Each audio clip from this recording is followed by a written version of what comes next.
Welcome back to Africa Science Focus with me, Michael Kaloki. This is the third and final episode in our AgriAfrica mini-series, where we've been digging into the continent's agricultural infrastructure to find out more about food loss, food safety, and how to make food more accessible. This week, we investigate the role that blockchain technologies could play in Africa's farming future. Our reporter Halima Athumani begins today's story from Uganda. A field report by the International Fund for Agricultural Development states that in Africa, there are an estimated 33 million smallholder farms, and the farmers that live on them contribute up to 70% of the food supply. With greater investment in smallholder agriculture, many countries have the potential to increase food production and reduce poverty. But many governments in Africa are investing less to improve agriculture in terms of technology, infrastructure, and putting up measures to mitigate the effects of climate change, which would result into favorable farming conditions. Now, in its early stages in Africa, farmers are looking at blockchain, a digital and technological innovation in agriculture. The innovation is to not only ensure equitable payment, but providing markets for their produce, acquire land for farming, and farm implements. Halima Athumani reports. To find out more about the basics of blockchain, Africa Science Focus editor Fiona Broom spoke to fintech expert Iwa Salami. In the simplest terms, what exactly is blockchain? Is it just Bitcoin or can it be used more widely? Okay. So blockchain isn't just Bitcoin. Obviously, it's a technology that still powers Bitcoin. But beyond that, simply put, blockchain is a system of recording information, really, in a way that makes it difficult or impossible, if you like, to change or to hack or cheat the system. Okay, so essentially a blockchain is a digital ledger of transactions that is duplicated across the entire network of computer systems on the blockchain, so which then makes it possible to actually use it as, if you like, use cases for various other types of ideas, if you like, beyond Bitcoin or cryptocurrencies.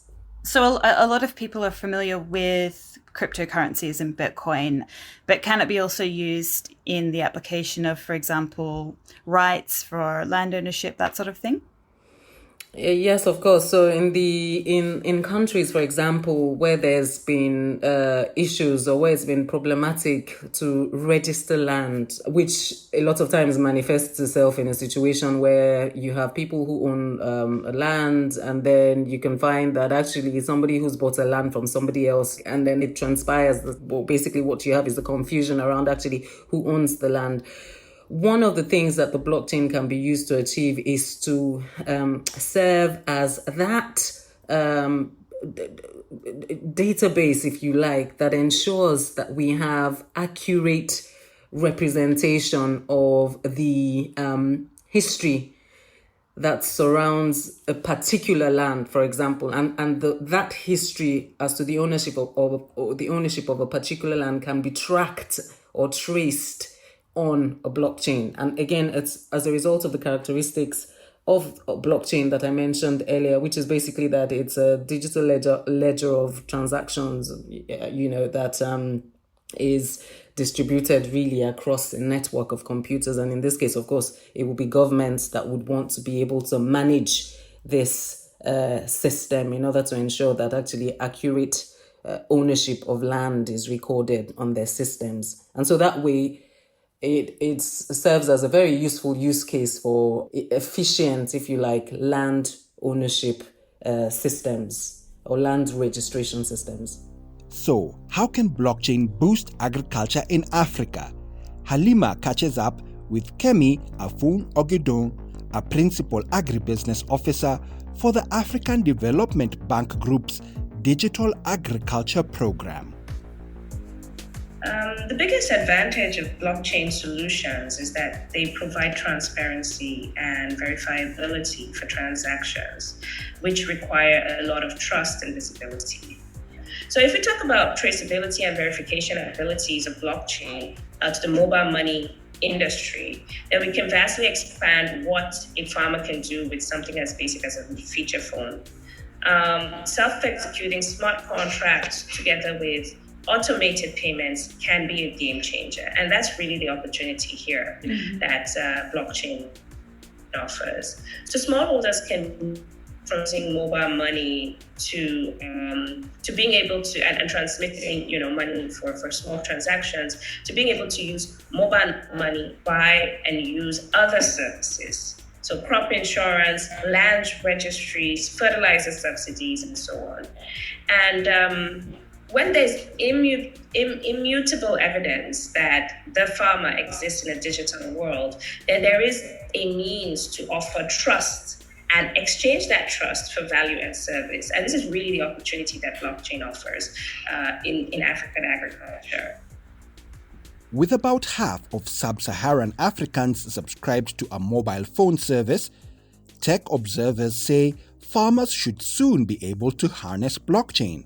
But less than half of these phone users have access to the internet, and Kemi says the number of female farmers with access to online services is even lower.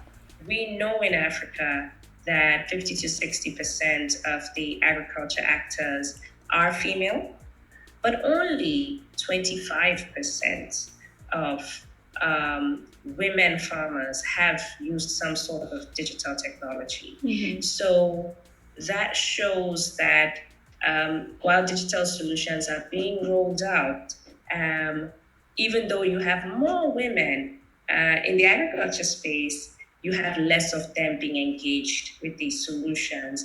When you talk about blockchain, you talk about its transformative influence in terms of identifying or in creating these immutable identities and verifiable contracts about the actor, but also all the different transactions that they operate with.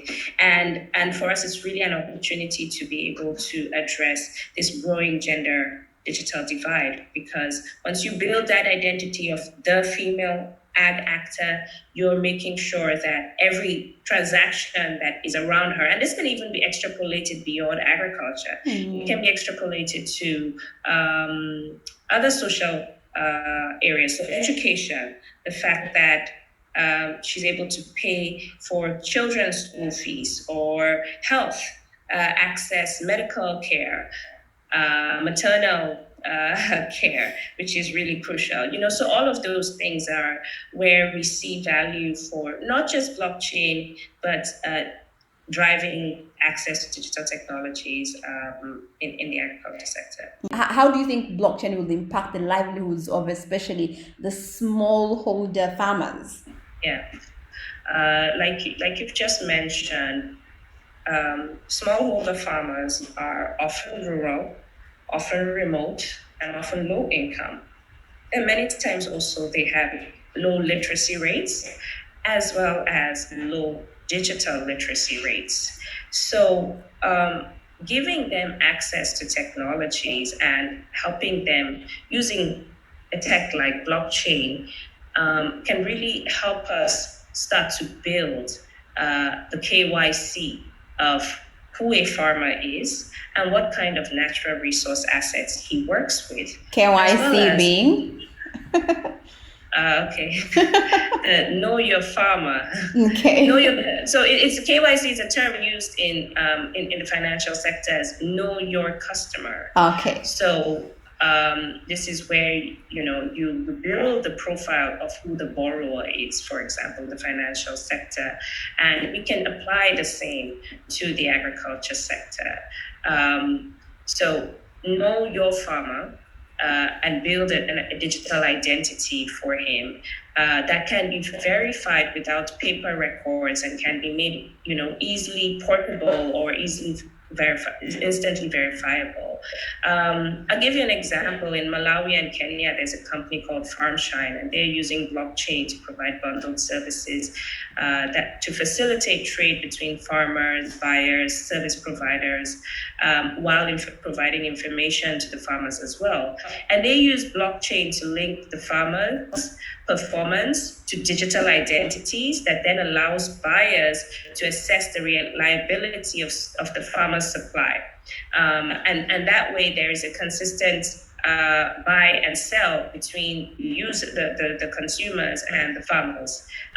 So these verifiable identities, which we're talking about, that are enabled through blockchain, really just open up the possibility of assigning credit to farmers based on their historical performance, and you're also able to use it to track adverse events linked to that specific farmer, so that the cost of providing services like insurance and credit are lower due to perceived risk. And this feeds back into when a government gives a subsidy, they are also able to have full oversight over the entire chain of delivery of that financial input to the farmer from beginning to end. Leonard Arap-Bera is a smallholder farmer who joined Ugandan beer manufacturer Nile Brewery's blockchain system in 2017, which used the blockchain platform BankQ to enable barley and cassava farmers to have access to digital payments. Leonard was in the field when he spoke to Halima, and it was a little hard to hear him, so I'll help out by repeating some of what he said. Actually, when I joined the blockchain... When I joined the blockchain, the BankQ, that system helped us so much. First of all, when we have weighed the grains, then after that we receive a message indicating the kilograms weighed and the money you are supposed to be given. We became interested because they didn't delay. The cash payment was immediate. You are supposed to be given. Okay. And then what I want to find out is how many farmers for example, in your locality are members of this blockchain system? Like in my group, we have 25 members. 25 members in your group? In my group, we have 25 members. Some of us have phones, but some failed to buy phones. The company tried to provide farmers with free SIM cards. But we are encouraging them to buy phones. Okay. Do you have many women in your group? Yes. We have gender, we have women. Okay. How easy has it been for the mamas to catch up with the digital system? Okay. Some of them are trying to catch up, but some are still behind. We have been talking to them because some are lacking phones. We are encouraging them to also buy phones so that we can move with the blockchain. But we are encouraging them to buy phones so that we can move with the blockchain. And that's barley farmer Leonard Arap-Bera ending today's report.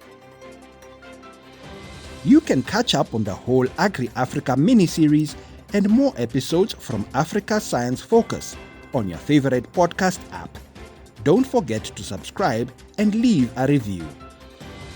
If you have a question or want to get in touch with the Africa Science Focus team, send a text or voice message via WhatsApp to +254 799 042 513. Today's program was produced by Harrison Lewis. The editors were Jackie Opara Fatoye and Fiona Broom, with reporting from Halima Athumani. Africa Science Focus is produced by SciDevNet and distributed in association with your local radio station. I'm Michael Kaloki. See you again next week.